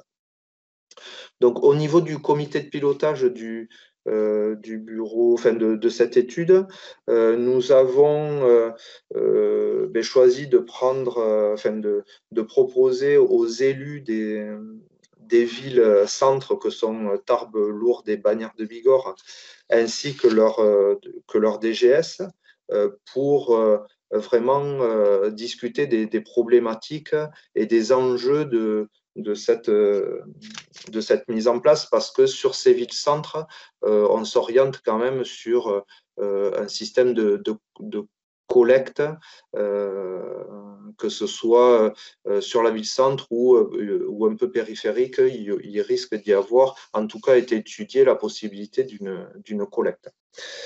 Ensuite, le service d'hygiène de la ville de Tarbes fait partie aussi du comité de pilotage, le syndicat de traitement, bien sûr les agents du CIMAT, le président, la directrice, maître composteur du CIMAT, ainsi que les représentants de chaque antenne du CIMAT. L'ADEME, la région et le conseil départemental, et ensuite l'implication du bureau d'études qui est très importante, notamment aussi pour rassurer nos élus par rapport au retour d'expérience qu'ils peuvent avoir. Donc, le scénario final est en cours d'étude. Il prévoit le développement du compostage de proximité avec la création d'un réel service de compostage permettant de mettre sur pied un réseau de référents volontaires sur le territoire, parce que là, on se rend compte que si on plafonne, c'est parce que on a un agent qui va gérer, un agent et demi qui vont gérer les 150 composteurs, et que en plus, ils vont vendre des composteurs, ils ont d'autres activités sur les stands et autres, et ils n'ont pas le temps soit de développer ce réseau de compostage partagé, soit de créer un réseau de référents. Donc, on a quelques référents qui vont s'occuper d'une partie des composteurs du collectif du territoire, mais c'est quelque chose qu'il faut que l'on amplifie, et si on veut vraiment pouvoir développer ce compostage partagé à une plus grande échelle. Et pour l'amplifier, il faut une équipe qui soit formée d'une part, mais qui ait du temps aussi à y consacrer. Donc ensuite, il va y avoir la création d'une collecte sur des secteurs ciblés en zone urbaine et semi-urbaine. Et ensuite, un enjeu aussi important, parce que tout à l'heure, je vous disais qu'on était en cours de déploiement de la tarification incitative. Il va y avoir aussi la définition d'une nouvelle grille pour la tarification incitative, parce que entre l'extension des consignes de tri qui ont débuté chez nous au début de l'année, et les potentielles collectes de biodéchets, ça va déstabiliser le financement du service que l'on avait fixé pour la tarification incitative. Donc, il y a un gros travail aussi et des décisions à prendre sur cette thématique-là. Donc, nous, du coup, suite à cette étude, dont le rendu doit arriver en fin d'année, on a pour objectif de déposer une candidature à l'appel à projet ADEME Région pour le mois de mars prochain. Voilà, j'en ai fini pour la présentation. Merci pour votre attention, et je reste disponible là lors de ce webinaire, ou si vous souhaitez me rappeler plus tard, il n'y a pas de souci, je reste disponible. Merci. Merci beaucoup Franck pour votre présentation très intéressante et complète. Donc n'hésitez toujours pas à poser vos questions dans le chat, voire à répondre aux questions de certains participants. Je vois qu'il y en a qui le font, et c'est très bien. Je vous propose de poursuivre, parce que là c'est vrai qu'on a glissé vraiment beaucoup au niveau du timing, donc on s'en excuse. On essaiera de faire mieux la prochaine fois, s'il y a prochaine fois. Donc, pour passer en fait à une séquence sur les enseignements et points à retenir, à partir notamment du témoignage de Franck et des actions du CIMAT. Donc, à savoir que la mise en place du tri à la source sur un territoire, ça nécessite une démarche progressive et fractionnée dans le temps. On voit bien qu'au niveau du CIMAT, donc ils ont commencé par déployer la gestion de proximité, donc le compostage individuel, le compostage collectif, qu'ils ont ensuite réalisé qui a ensuite un schéma territorial de tri à la source des biodéchets qui a été réalisé. Donc là, c'était plus au niveau du syndicat de traitement, et qu'ensuite, donc le CIMAT, lui, a relancer une étude pour approfondir un peu les scénarios de déploiement du tri à la source sur son territoire, et notamment les zones sur lesquelles il pourrait déployer une collecte séparée. Donc, ce qui est aussi important, ce que Franck a dit, c'est de tester, d'expérimenter, hein, notamment au niveau du matériel sur le compostage partagé, mais également au niveau de la collecte, hein, puisque les retours d'expérience, c'est que il faut vraiment tester au niveau du matériel et puis au niveau de l'organisation avant de déployer, quoi, avant de mettre en place vraiment des investissements très importants.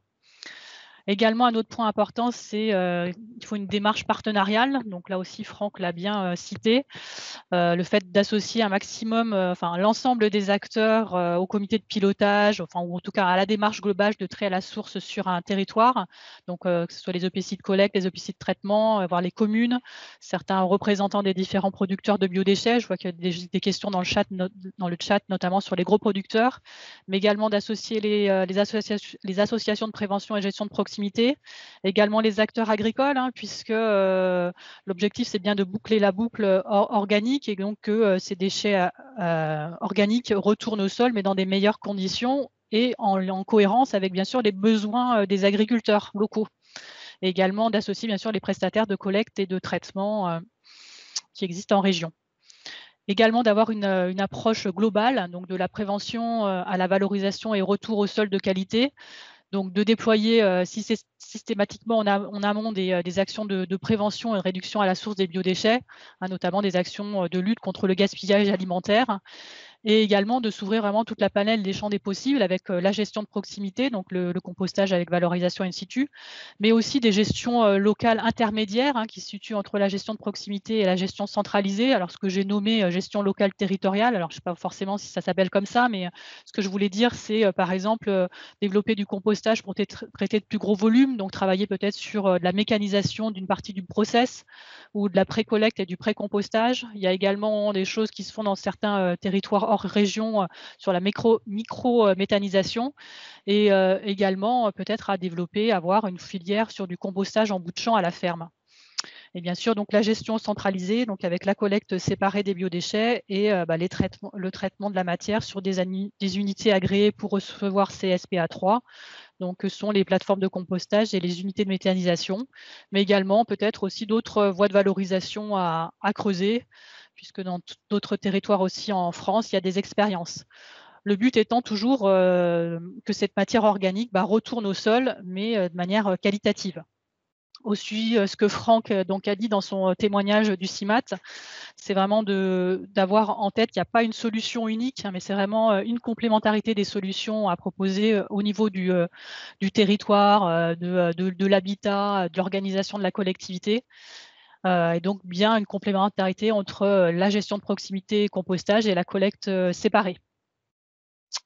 D'autres points aussi importants à prendre en compte quand on s'intéresse à ce sujet de tri à la source des biodéchets, c'est d'avoir également une réflexion sur l'optimisation du service pour rationaliser les coûts, hein, surtout si on s'embarque dans la mise en place d'une collecte séparée des biodéchets, souvent et de manière recommandée en substitution d'une collecte existante.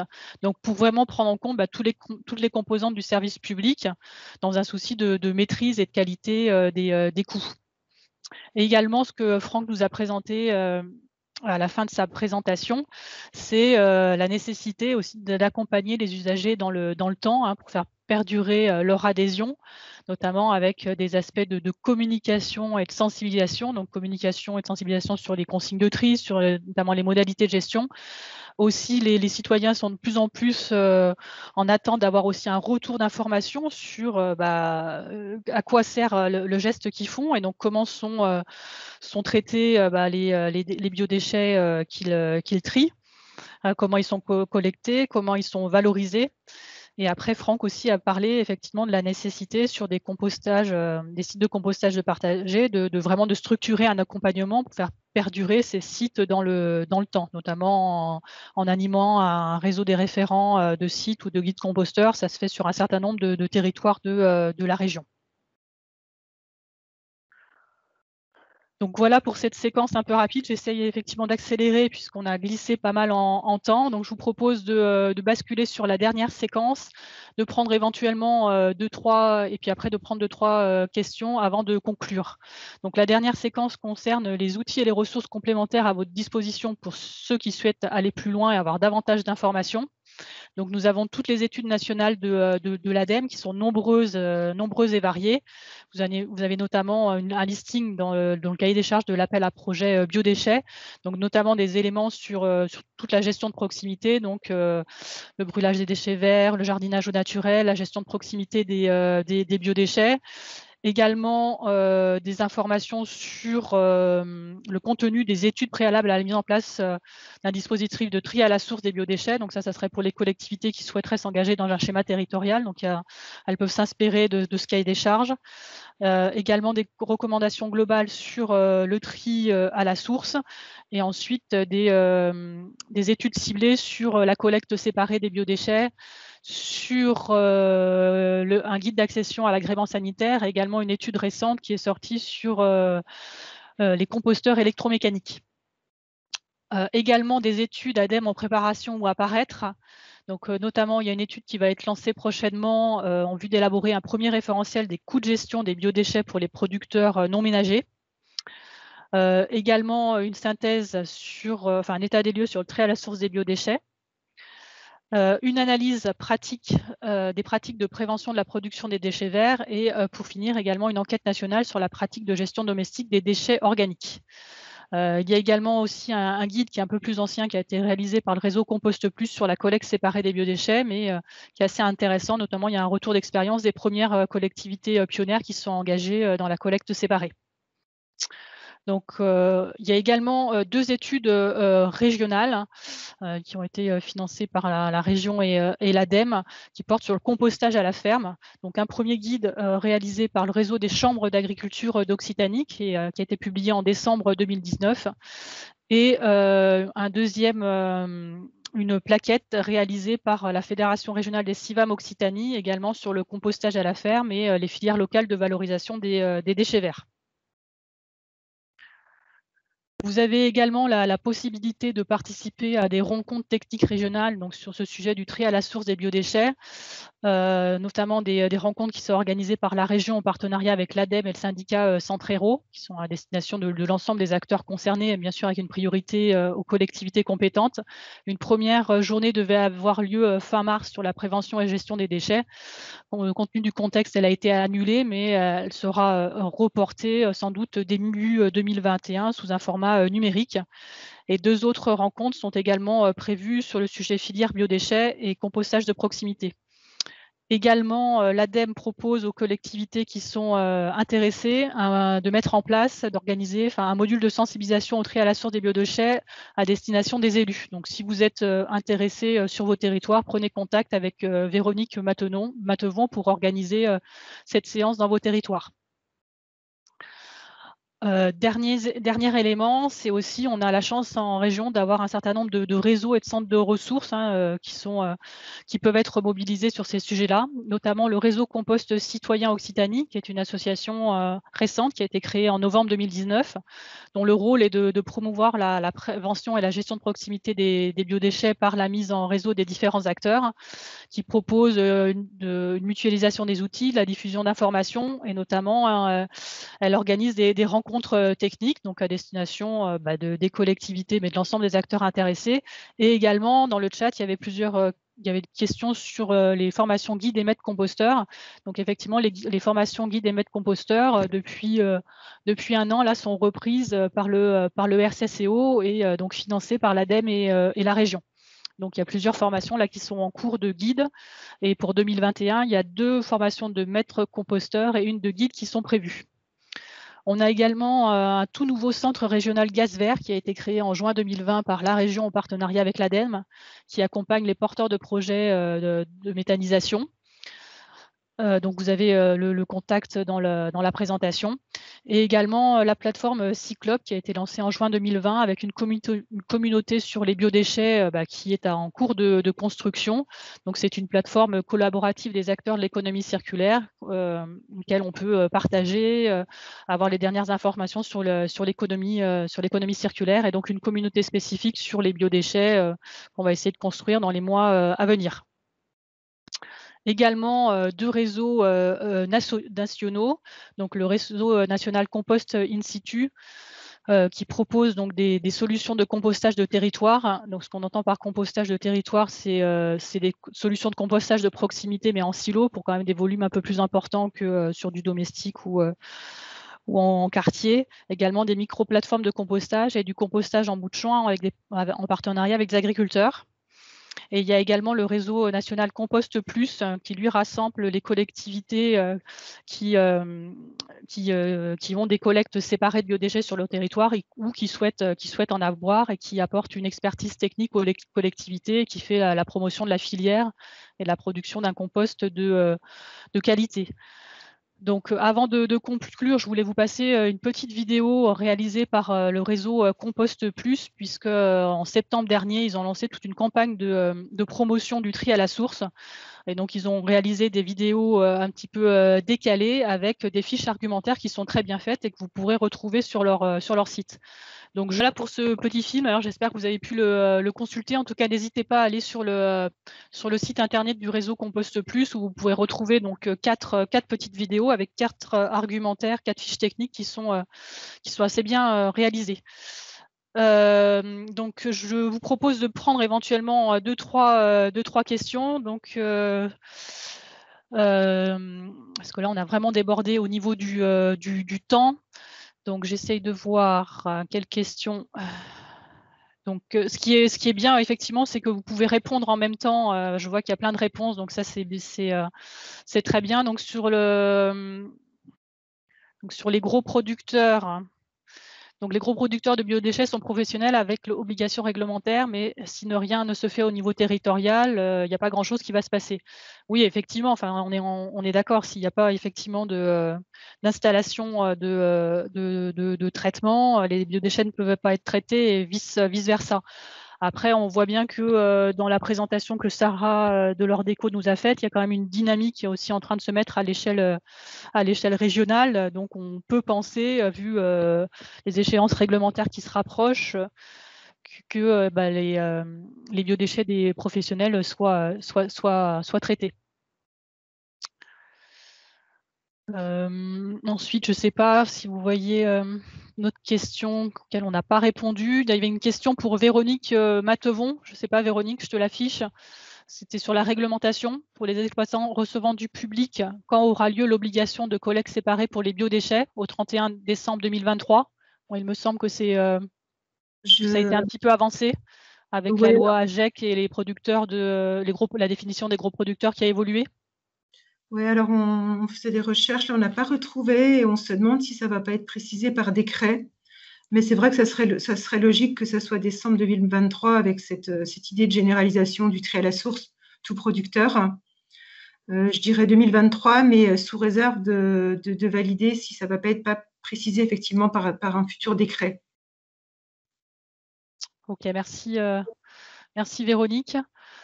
Est-ce qu'on peut prendre éventuellement, est-ce qu'il y a d'autres questions auxquelles on n'a pas répondu?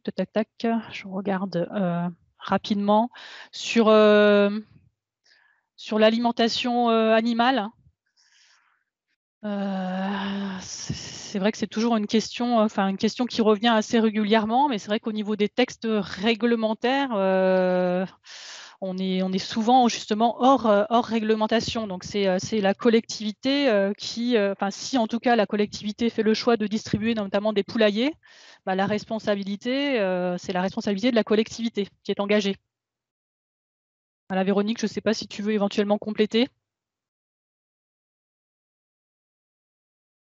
Et après, sur du don de reste d'alimentation de cantine, effectivement, ça se fait sur certains petits lycées agricoles, mais je pense qu'au niveau du cadre réglementaire, c'est… On a une note qui est sur le site Optijet dans lequel il est précisé que ça sera autorisé uniquement pour des animaux qui ne sont pas voués à rejoindre une filière alimentaire et agroalimentaire par la suite, quoi. Donc, c'est vraiment des animaux loisirs ou choses comme ça, quoi. Mais bon, avec effectivement la collectivité qui reste responsable. Mais du coup, je ne sais pas quel était le contenu précis de la question, mais je n'ai pas plus de précision, quoi. Ok, bon, en tout cas, merci. De toute manière, on s'engage bien sûr à répondre à toutes les questions. Donc, n'hésitez pas à continuer à poser des questions dans le chat et on vous fera suivre de toute manière dans le compte-rendu de la réunion les réponses. Donc, je vous propose de conclure ce webinaire malgré un démarrage un peu chaotique et on s'en excuse. En vous rappelant juste les prochains rendez-vous. Donc, il y a une rencontre technique qui est organisée par donc, le réseau Compost Citoyen Occitanie le 12 novembre 2020 à Carcassonne, à destination des élus et des techniciens des EPCI, donc sur le trait à la source des biodéchets et à la gestion de proximité. Donc, une rencontre technique sur la prévention et la gestion des déchets verts qui devrait être reportée donc 2021, organisée par la région, l'ADEME et le syndicat Centrero. Également, donc, les modules de sensibilisation à destination des élus proposés par l'ADEME. Donc, pour les territoires intéressés, rapprochez-vous de l'ADEME. Et un dernier événement qui a lieu donc, la dernière semaine de novembre, qui est la troisième édition du Forum régional de l'économie circulaire, qui proposera des ateliers thématiques sur l'économie circulaire. Voilà. Donc, je remercie vraiment les intervenants pour leur présentation et la préparation de ce webinaire. Et je vous remercie tous pour votre participation et on s'excuse encore pour les couacs de connexion au début. N'hésitez pas à revenir vers nous pour toute information. On est disponible en tout cas pour vous aider aussi à monter des dossiers dans le cadre de l'appel à projet biodéchets qui est en cours. Merci beaucoup et bon après-midi. Au revoir.